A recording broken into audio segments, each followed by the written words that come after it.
సత్యసాయి జిల్లా రాప్తాడు రూరల్ మండలం మండిల గ్రామంలో ఒక వ్యక్తి ఫోన్ కాల్తో పెళ్లాగిపోయింది. మండిల గ్రామానికి చెందిన జయంత్ అనే యువతికి గంగళకుంటకు చెందిన సురేష్తో వివాహం నిశ్చయించారు.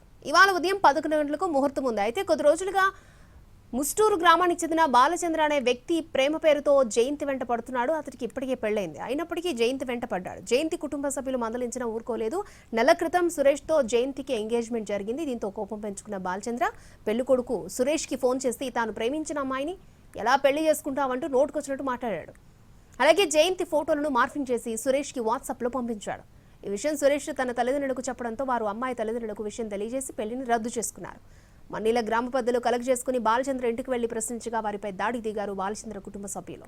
బాధితురాలు రాప్తాడు రూరల్ పిఎస్లో ఫిర్యాదు చేసింది. దీంతో పోలీసులు కేసు నమోదు చేసి దర్యాప్తు చేపట్టారు.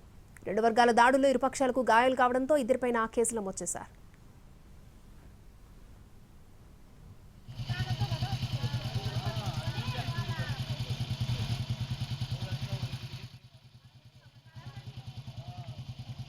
వారం పెళ్లి పెట్టుకున్నాము. 10 గంటలకు తలవాళ్ళు అయిపోల్చిన పెళ్లి నిలబెట్టినారు. నా బిడ్డని గంగలకుండికి వెళ్ళాలనుకుంది. పెళ్లి గ్రాండ్ గా చేస్తాంటే కూడా నా కూతుని బెదిరించి పెళ్లి ఆఫ్ చేసినాడు బాలచంద్ర, ముస్టూరు బాలచంద్ర. పెళ్లి కొడుకు ఫోటోలు పెట్టి టార్చర్ పెట్టి చంపుతాము. మళ్ళా ఇంటి మీద కేసు పెట్టి వచ్చింటే మళ్ళీ ఇంటి మీదకి వచ్చి రాట్లు తీసుకొని అత్యాచారం చేయాలని మా ఇంటికి గొడవపడానికి వచ్చినారు. మగవాళ్ళు ఎవరు లేకపోయినారు. మమ్మల్ని ఇంటి దూరం కొట్టుకున్నారు సార్ వాళ్ళు. ఆదివారం పెళ్లి నాకు గంగులకుంటకి చెందిన వ్యక్తితోటి 11-12 వివాహం నిశ్చయమైంది.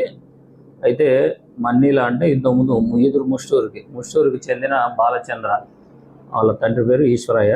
అతను గత సంవత్సరం నుంచి కూడా నన్ను వేధిస్తున్నాడు. అదే విషయంలో మేము ఇంతకుముందు మాట్లాడుకుంటున్నప్పుడు దిగిన ఫోటోలు అవన్నీ కూడా అతను కాబోయే భర్తకి ఫోటోలు పెట్టి, అంటే నా దగ్గర ఫోటోలు ఉన్నాయి, నువ్వెందుకు పెళ్లి చేసుకుంటావు, నువ్వు పెళ్లి చేసుకుంటే నీ అంత చూస్తాను అని చెప్పి బెదిరించడం జరిగింది. ఆ బెదిరించడం వల్ల అతను భయపడి నాతో వివాహం చేసుకోవడం కూడా మానేసినాడు, రద్దు చేసుకున్నారు. కాబట్టి వాళ్ళపైన చర్య తీసుకోండి.